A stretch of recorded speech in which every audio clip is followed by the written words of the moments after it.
Gracias.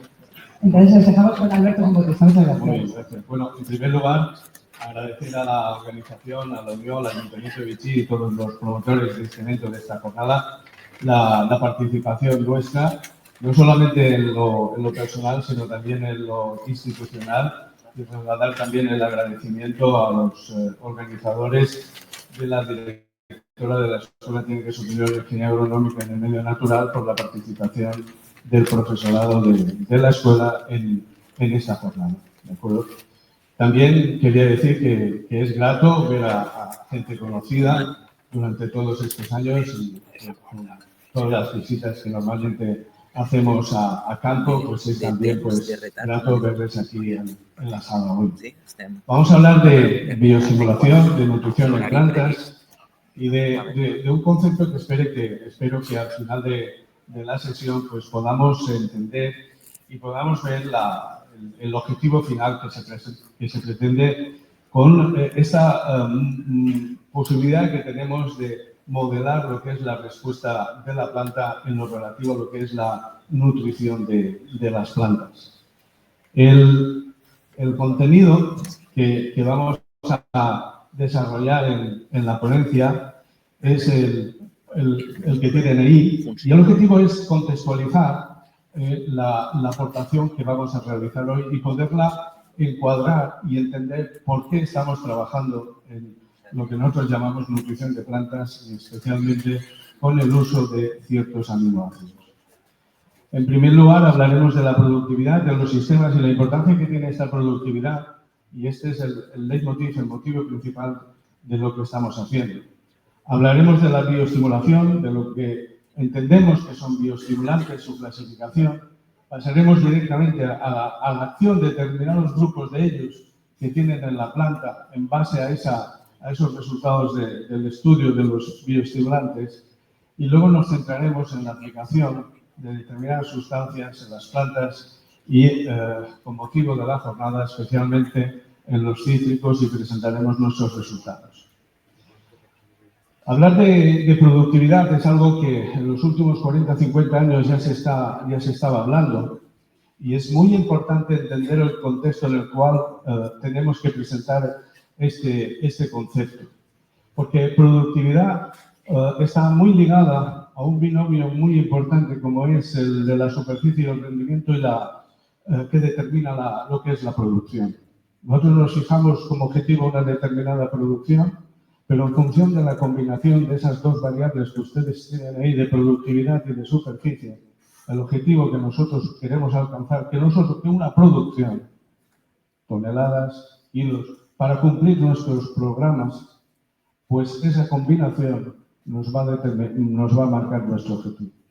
No es lo mismo utilizar una variedad de 15 o un sistema con 15 toneladas por hectárea de rendimiento en una hectárea que 15 hectáreas con un manejo de cultivo o una variedad de 1 tonelada por hectárea. Evidentemente, la estructura de costes, el manejo y la eficiencia es muy diferente, y nuestro objetivo será encontrar bien ese punto de equilibrio. ¿De acuerdo? Y no solamente es una cuestión que nosotros nos planteamos, sino que nos planteamos porque realmente ya los estudios previos que aparecieron a principios de este siglo, que de todos es conocido los estudios de la FAO, esto que nos dicen que la producción para 2050 había que aumentar un 70% los valores actuales, y que por tanto teníamos que trabajar mucho para poder alimentar una población creciente. Pues estos estudios, repito, son conocidos, tienen también otras conclusiones, otros resultados importantes, y es que el 90% de ese incremento del aumento de la producción se va a conseguir vía rendimientos, y solamente la diferencia, el 10%, se va a conseguir con un incremento de la superficie de cultivo. Y ese es el objetivo, aumentar la productividad. Para conseguir este aumento de productividad, iba muy rápido, ¿en qué condiciones son las que vamos a trabajar? Pues es evidente que a nadie se le escapa, son condiciones totalmente estresantes, de cualquier tipo de estrés, condiciones de temperaturas altas, salinidad, etc. y de todos es también largamente conocido. Destaco este estudio, sobre todo el estudio de la NASA, en el que se ve ahí en un diagrama circular la distribución de temperaturas a lo largo de los meses del año. Y ese estudio ya apunta algo que creo que nosotros también vimos o hemos notado en alguna ocasión, y es que básicamente al final del invierno ese círculo no es perfecto, sino tiene pueden ver ahí una pequeña bolladura en la que hay temperaturas anormalmente altas a finales del invierno, principios de la primavera. ¿Qué es lo que proponemos para poder llevar a cabo nuestro objetivo? Pues el uso de la biotecnología, en este caso. Como biotecnología podemos entender, y seguro que si hiciéramos la pregunta, pues todos estaríamos pensando en las modificaciones genéticas, en los organismos OMG o el CRISPR, que tal de moda pues está en los últimos años. Esperemos que en algún momento pues podamos tener posibilidad de profundizar en estas herramientas. Bien, no solamente es esta posibilidad, sino también recoge la opción de poder estar utilizando sustancias activas que puedan modelar la respuesta, en este caso a nivel metabólico en las plantas. Y gracias a este uso de la biotecnología, está claro y se pone de manifiesto que el incremento de los rendimientos en los últimos 20 años ya no es un incremento lineal, sino es más que lineal, es un incremento exponencial. El poder usar estas herramientas tecnológicas, y citando a algunos autores y compañeros de la universidad, pues nos vienen a decir que en un grano de maíz, como tienen ahí, en una lechuga, en una mandarina, en un tomate, como decían ellos, hay tanta tecnología o más en esos momentos que en cualquier dispositivo electrónico que ustedes puedan tener ahora mismo en la sala. ¿De acuerdo? Porque es difícil vender nuestro trabajo, nuestra tecnología, pero seguro que si repasan, verán claro que desde la generación de variedades hasta lo que es el propio manejo del cultivo, hoy por hoy podemos decir que el uso de la tecnología en cualquier sentido o disciplina es muy amplio y nos permite llegar a nuestro objetivo.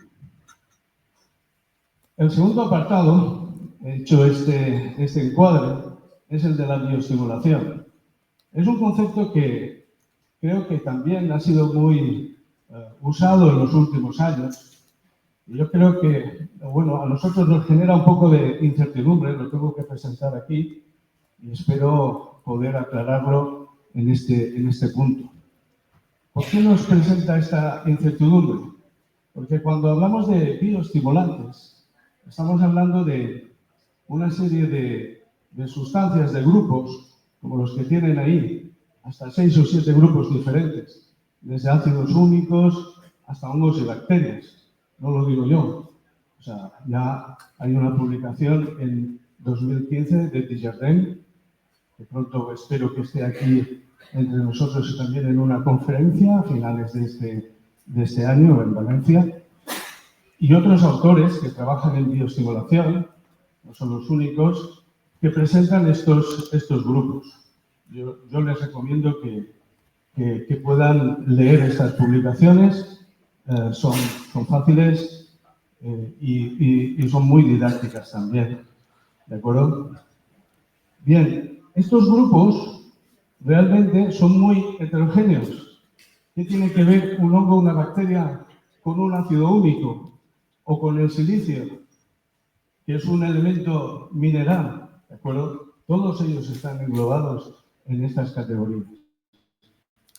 Pues bien, si nos vamos ya, nos retrotraemos a hace 2000 años, Columela, que es un ingeniero, creo que sería el primero de los primeros ingenieros agrónomos de este país, en la época romana, ya hablaba del uso de las algas para estimular el crecimiento de las plantas.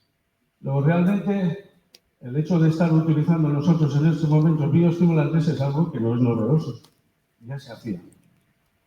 Lo importante es que nosotros avancemos en el conocimiento y veamos realmente de toda la bibliografía que hay y todos estos reviews que nos aparecen, que podamos estudiar y profundizar en ese conocimiento.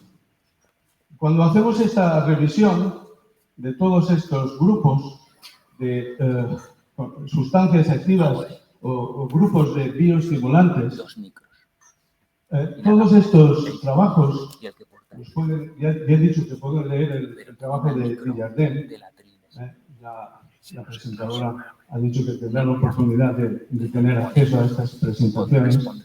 Pues cuando realmente analizas todos estos trabajos de los autores, investigadores, es que hay un elemento común a todos estos grupos. Y ese común denominador a todos ellos no es otro que el efecto, lo tienen ahí marcado, no se verá muy bien posiblemente, pero es el efecto osmoregulador, el efecto osmoprotector de todos ellos.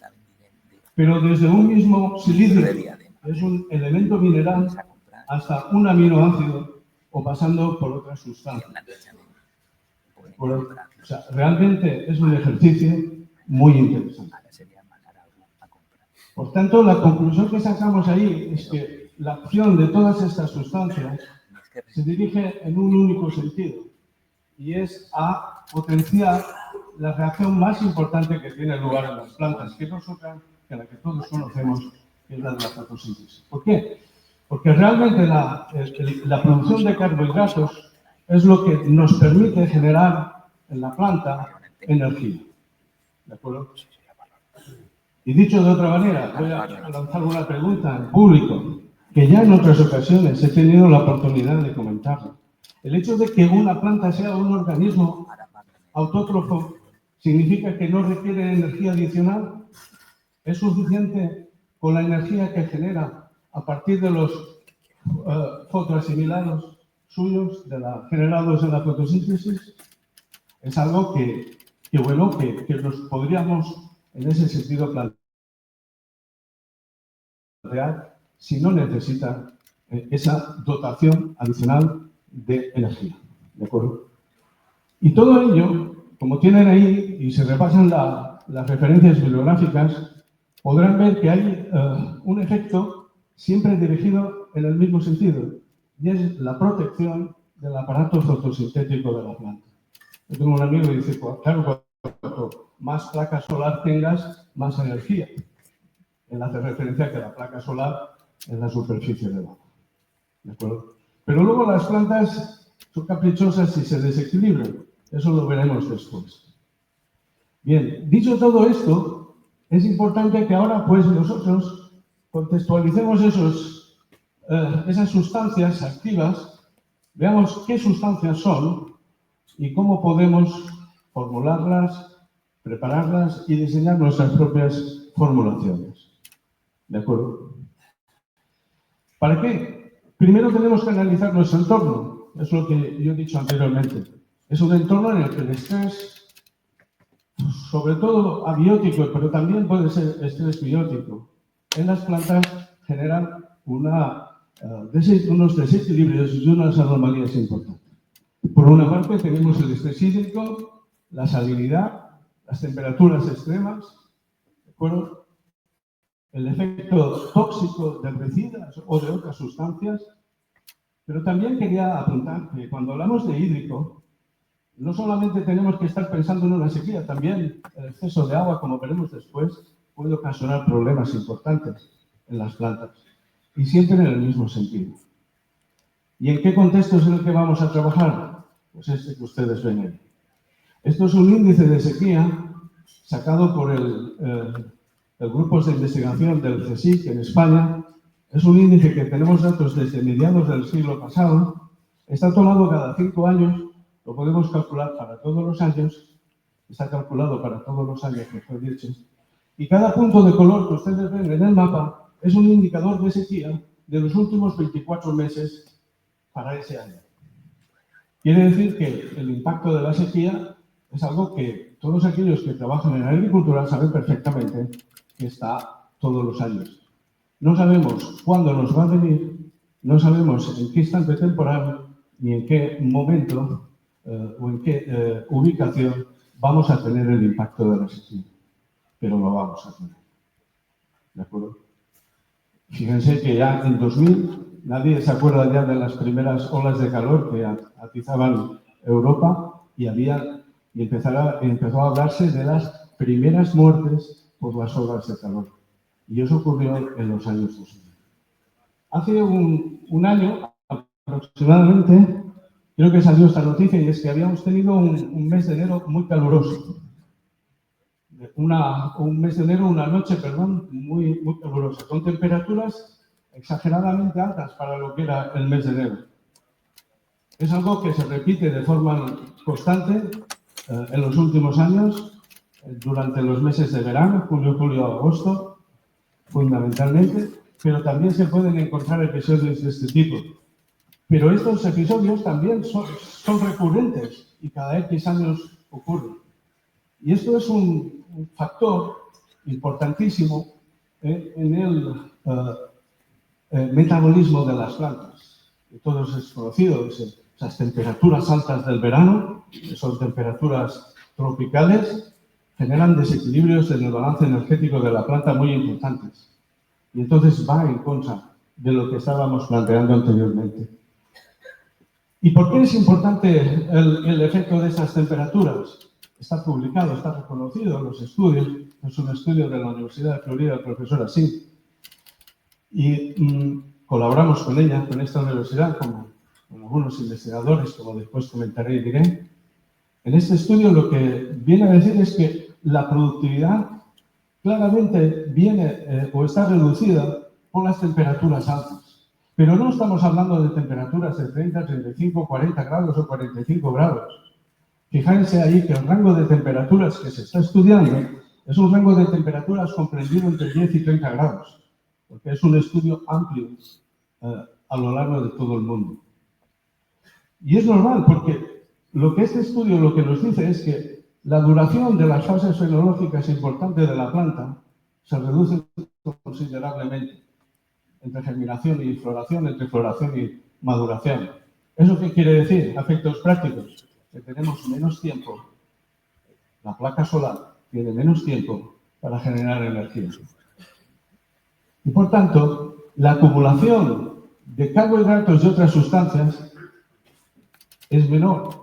O, para mantener la productividad, habría que aumentar la eficiencia en la generación de carbohidratos y, por tanto, la acumulación de energía. Y eso lo podremos hacer o bien modificando genéticamente una planta para que tenga tasas fotosintéticas más elevadas, o bien con la aplicación de sustancias activas. ¿Entendido? A partir de ahí, de todos también es conocido el impacto que tienen estas temperaturas en la productividad. Hace unos años, en comunicación económica, os venía el impacto a nivel nacional y hablaba de 10.000 millones. El siguiente año, no lo tengo, pero hablaba de 15.000 millones de euros en España. Pero destacar que no solamente son los efectos de las altas temperaturas, también los excesos de humedad, la asfixia radicular, genera un proceso exactamente igual. Tienen ahí las referencias bibliográficas y lo podrán leer. Exactamente igual, provoca anomalías, alteraciones en el metabolismo primario de las plantas que van en contra de esa acumulación y, por tanto, reducen la productividad de las plantas. Pero no solamente ahí, tengo más ejemplos, pero las bacterias en el Polo Norte tienen el mismo comportamiento que las bacterias en el Sáhara en cuanto a esos tipos de estrés. El estrés por altas temperaturas, el estrés por bajas temperaturas. Y esto es una cuestión que ya a finales del siglo pasado se planteó la necesidad de controlar estas condiciones de cultivo para asegurar la alimentación de una población creciente. ¿Y cómo lo podemos hacer? Pues actuando sobre o modelando la respuesta fisiológica de las plantas. ¿En qué sentido? Pues fíjense, ya son publicaciones de los años 80. En los años 80 ya había mucha investigación en este sentido para poder aplicar todas estas sustancias. Y nadie, en los años 80, por supuesto, nadie hablaba de bioestimulantes. Pero son las mismas sustancias. Entonces, ¿Qué es lo que pretendemos? Concentrar solutos, como se dice ahí, para proteger ese aparato fotosintético y evitar lo que es la oxidación de las plantas. ¿Por qué envejecemos? Porque nos oxidamos. Las plantas les pasa todo eso. Todo el mundo conoce ahora pues, la necesidad de tomar ciertos alimentos, zumos, vitamina C, arándanos, sanguinelis, etc. ¿Por qué? Porque evitamos nuestra oxidación. Y es una corriente en la evolución de las personas. En las plantas les ocurre exactamente lo mismo. ¿De acuerdo? ¿Y qué sustancias son estas? Pues algunas de ellas las tienen ahí, citadas por la bibliografía. Seguro que de todos es conocido también, de muchos los que trabajan hoy en día en agricultura. Actúan sobre el aparato fotosintético de la planta, pero tienen otros mecanismos de acción en cuanto a estabilización de proteínas, etc. Y les dejo esta referencia, que es la más interesante para nosotros, porque lo explica muy bien. Y ahí aparecen los puntos sobre los cuales actúa. Actúa sobre el ubisto, actúan sobre las sustancias con carácter de oxidación, elimina esas sustancias oxidativas, actúa estabilizando membranas enzimas de la membrana plasmática, etc. Estabiliza enzimas del aparato fotosintético como es la D1, etc. Y estas sustancias, lo he comentado antes, ya estaban. Ahí tienen publicaciones de los años 80. En el Vademecum de 1982, lo teníamos allí un ejemplar, repasando, tiene todas estas sustancias que les estoy describiendo. ¿Cuál es el problema? Pues repito, no hablábamos del impacto de las altas temperaturas, no hablábamos de la bioestimulación, y la presentación de todas estas sustancias era con un fin muy concreto y determinado, que no era otro que recuperar el crecimiento vegetativo de una planta. Pero hoy sabemos que esas publicaciones venían sustentadas en una investigación también muy importante en cuanto a el cambiar la respuesta metabólica en la planta y mejorar su adaptación. En este sentido, nosotros hemos trabajado con estas sustancias en colaboración también con otras universidades, especialmente también con la Universidad de Florida, y trabajamos con la interacción entre la nutrición mineral y la nutrición con bioestimulación.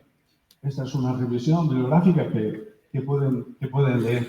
Hemos trabajado en algunos cultivos con estas sustancias, desde hortalizas, cereales y frutales, y lo que les presentamos a continuación es un avance de nuestros resultados en lo que serían en este caso, los cítricos. Ahí tienen, por ejemplo, una planta de un cultivo de clemenvilla. Esto, pues, son unos experimentos que se llevaron a cabo en 2021 y 2022 al sur de Alicante. Se llevó a cabo este tratamiento con estas sustancias que tienen descritas en nuestras publicaciones, con muy pocas unidades fertilizantes de nitrógeno.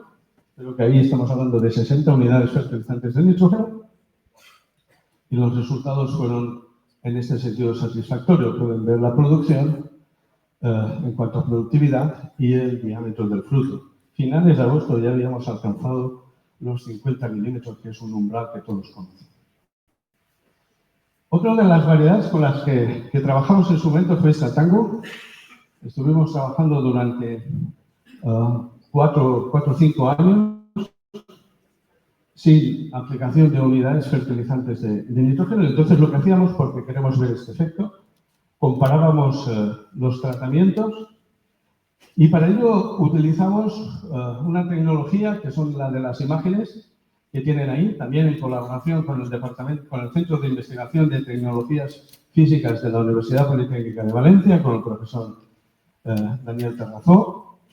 Y el resultado de estas imágenes fue el que tiene ahí, comparando lo que es el control y el tratamiento. ¿Qué resultados son los que sacamos ahí? Pues lo más importante que queríamos era quitar el efecto árbol, porque en todas las publicaciones todos sabemos que tenemos que incluir el volumen, el tamaño, el diámetro del tronco, la altura, la longitud de los brotes, etc. Pero aquí estamos utilizando otras herramientas tecnológicas y puede ocurrir que haya diferencias ligeramente sensibles entre un tamaño de árbol y otro. Para ello utilizamos estos indicadores y ven ustedes ahí el indicador del número de frutos sobre el total de la superficie. Pues prácticamente en este caso es mismo. Luego eran perfectamente comparables. ¿Y dónde estaba la diferencia? La diferencia está en la superficie naranja. La diferencia estaba en el tamaño medio de los frutos. Sabemos que teníamos más frutos, pero también podría ser por efecto del árbol. ¿Entienden? Entonces tuvimos que contrarrestar esa incertidumbre. ¿De acuerdo? Este fue un trabajo muy interesante y es una plantación, como les digo, que llevamos, todavía está sin aplicación de unidades fertilizantes de nitrógeno.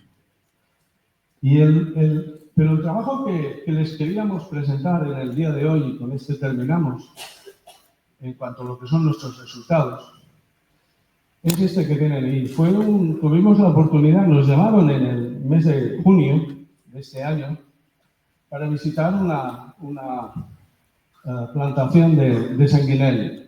El árbol es el que tienen ustedes ahí a la derecha, está situado en Pego. No sé si está en la sala o no está en la sala, pero bueno, me dijo que igual podían venir. Bien, en esta plantación, lo que nosotros nos encontramos el 22 de junio, cuando estuvimos allí, es lo que ustedes ven ahí. Es árboles con una caída importante de hojas, un efecto de ramas completamente secas, que van secándose desde la punta hacia adentro. Yo creo que seguro que alguien recuerda estas imágenes, ¿de acuerdo? Y tuvimos que establecer una estrategia de corrección del problema y de la anomalía. Lo primero que hicimos fue estudiar las condiciones climáticas de la zona donde estábamos y comparamos los datos del año con los datos de los 2 últimos años. ¿Por qué los 2 últimos años? Porque nos habían comentado que esos 2 últimos años, el problema que se estaba evaluando, que era este, lo tenían ya durante 2 años. Y después de una serie de intervenciones, todavía no se había podido conseguir corregir este problema.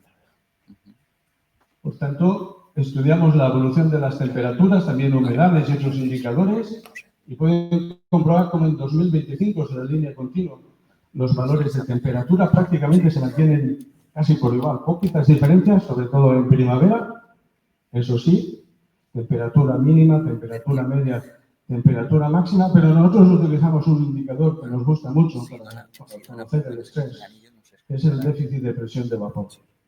Especialmente 2025, además, fue un año con un déficit de presión de vapor en el periodo con el que estuvimos trabajando de junio a agosto, del 22 de junio al 31 de agosto, 4 de septiembre.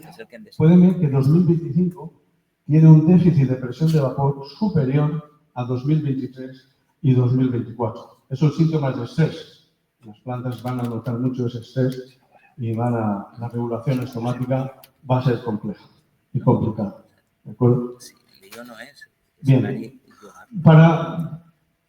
Antes de mostrarles las fotografías, nosotros tenemos que, en cierto modo, utilizar indicadores de agronomía que nos permitan validar el trabajo que nosotros hemos realizado ahí. Y para ello, el grupo con el que trabajamos en la universidad, formado por varios centros, profesores, investigadores, trabajamos en la teledetección, remote sensing, drones o satélites. Y para ello sacamos aquí unos indicadores, algunos conocidos, imagino, como el NDVI, ¿de acuerdo? Creo que seguro que más de uno en la sala conoce este indicador, habrá oído hablar del indicador NDVI, NDVI. Otros indicadores como el EBI o el NDRI, ¿de acuerdo? Los calculamos precisamente para los 3 días de control que nosotros hicimos. Fuimos el primer día, 22 de junio, fuimos el segundo día, 22 de julio, y fuimos el tercer día, 4 de septiembre. En todos esos instantes en los que nosotros fuimos, los 3 puntos que tienen ahí, no son valores medios del mes, son los valores de esos 3 días. Pueden comprobar que 2023, 2024, 2025, en el mismo día, 22 de junio de los 3 años, el valor era muy parecido. Y solamente después, ya el 22 de julio, después de llevar a cabo las aplicaciones en base a las sustancias que hemos visto anteriormente y con un plan estratégico, pues pasamos a elevar sensiblemente los valores de los índices de vegetación registrados en los sensores del satélite. Es destacable, por si no lo ven bien, que la curva del medio es 2023 y la curva que tenemos bajo es 2024. En 2024, esa plantación empeora todavía más. ¿De acuerdo? Y estos son los resultados. No solamente pues, nos conformamos con estos indicadores, sino avanzando en el estudio de los valores de reflectancia registrados por los sensores y de los índices de vegetación, calculamos una matriz de correlaciones entre todas las bandas que registran el satélite y los 3 índices de vegetación estudiados. Visto así, visto colores, los ordenadores, las aplicaciones informáticas nos lo sacan así, números positivos, negativos, entre 0 y 1. Al final, pues, eliminamos ruido, filtramos, tratamos esos datos con medias, valores, etc. Y lo que obtenemos es lo que tienen ahí. Es el valor medio de las coeficientes de correlación para cada una de las bandas con el resto de bandas. Y sacado para 2023 y 2024 y comparado con 2025. El resumen lo tienen aquí. De este gráfico lo tienen en este. Siempre en 2025, las correlaciones entre las bandas y los índices siempre fue más alta que las correlaciones en 2023 y 2025. Y eso es lo que nosotros obtuvimos. Representando por imágenes el NDVI y otros de los índices que a nosotros nos gusta mucho utilizar, que es el RVI, que es un indicador de eficiencia fotosintética, pueden comparar los días que yo les decía, 27 de junio, 22 de julio y 4 de septiembre, cómo la parcela va cambiando. ¿De acuerdo? El resultado final es este que tienen ahí en las 3 fechas. No hubo intervención de elementos minerales por el suelo y todo fue a base de sustancias orgánicas con carácter de bioestimulación, como las que antes hemos visto y hemos presentado en la diapositiva anterior. ¿De acuerdo? Ese fue el resultado. Y en base a que esta respuesta, pues es sencillo el esquema este que les planteaba al principio. Actuamos sobre ese metabolismo primario de las plantas con tal de dirigir esa reacción hacia la parte derecha, acumular esos carbohidratos y generar esa energía que la planta va a necesitar. ¿Por qué? Porque el balance energético global de la planta en esas condiciones estresantes de temperaturas nocturnas altas, de déficit de presión elevado, es un balance que va a ser menos positivo para la planta. Si el balance es menos positivo para la planta, eso se traduce en una menor producción, en un menor tamaño de los frutos. ¿De acuerdo? Estas sustancias, pues es importante conocer precisamente dónde, cuándo actúan, en qué momento, en qué instante fenológico de la planta, pero sobre todo cuál es la necesidad que realmente queremos resolver y cuál es el problema. Este esquema es mucho más complejo. ¿Por qué? Porque entonces cuando incluimos la interacción de la planta con el medio, se producen desajustes, desequilibrios por efectos de temperaturas, por efecto del estrés por excesos de agua, estrés por toxicidades. En estos momentos en que estamos trabajando en tratar de modelizar esa respuesta. ¿Cómo? A partir de indicadores. Indicadores, como ya les hemos avanzado aquí, indicadores de la teledetección, ¿de acuerdo? Básicamente, y también indicadores agronómicos, por supuesto, pero el avance es significativo. La agronomía del siglo XX, en cuanto a indicadores de crecimiento de las plantas, ya no tiene nada que ver con la agronomía que hoy podemos estar desarrollando. Y al final, una de las conclusiones que sacamos es que no puede haber una nutrición de la planta sin un manejo agronómico del cultivo, porque son innumerables todas esas interacciones. ¿Por qué? Porque hay un factor que siempre es limitante para la planta. Ese factor limitante o lo corregimos o realmente la productividad que nosotros tendremos será mucho menor. Y este es el esquema que nosotros proponemos, fíjense, de acuerdo con el análisis, el estudio inicial que habíamos hecho. Estos trabajos no solamente se están desarrollando ahí, sino se han desarrollado en innumerables cultivos como tiene leín, aguacate, mango, arroz, pistacho. Son numerosos ya los cultivos en los cuales estamos trabajando en los últimos 7 años. ¿De acuerdo?